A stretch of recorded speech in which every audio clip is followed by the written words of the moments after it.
Assalamualaikum warahmatullahi wabarakatuh. Perkenalkan, saya Wanda Hamidah dengan NIM 24016162 dari Prodi Pendidikan Bahasa Indonesia Universitas Negeri Padang.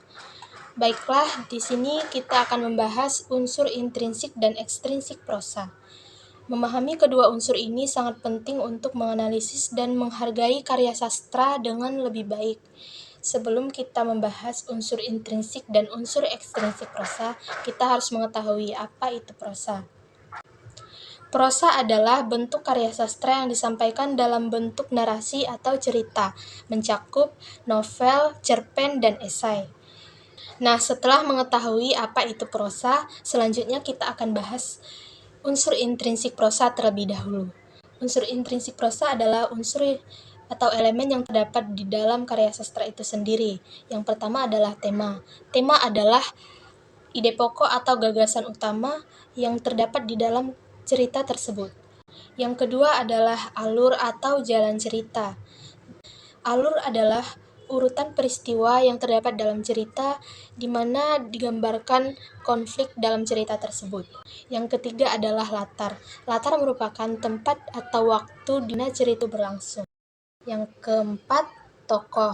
Tokoh merupakan karakter yang berperan cerita tersebut, baik tokoh utama ataupun tokoh pendukung.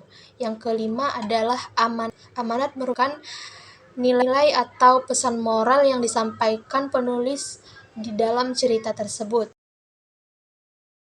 Yang keenam ada sudut pandang, yaitu perspektif dari mana cerita tersebut diceritakan, seperti orang pertama dan orang ketiga. Yang ketujuh adalah gaya bahasa. Gaya bahasa adalah cara penulis menggunakan bahasa, seperti penggunaan gaya bahasa dan pilihan kata. Selanjutnya, unsur ekstrinsik prosa. Unsur ekstrinsik prosa merupakan unsur atau elemen yang terdiri dari luar karya sastra itu sendiri, tetapi mempengaruhi isi cerita tersebut. Unsur ekstrinsik yang pertama adalah latar belakang penulis. Latar belakang penulis merupakan pengalaman dan pandangan hidup penulis yang berpengaruh dalam karya sastra tersebut.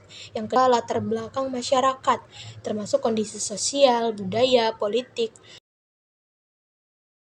Yang ketiga adalah nilai-nilai yang terdapat di dalam cerita tersebut.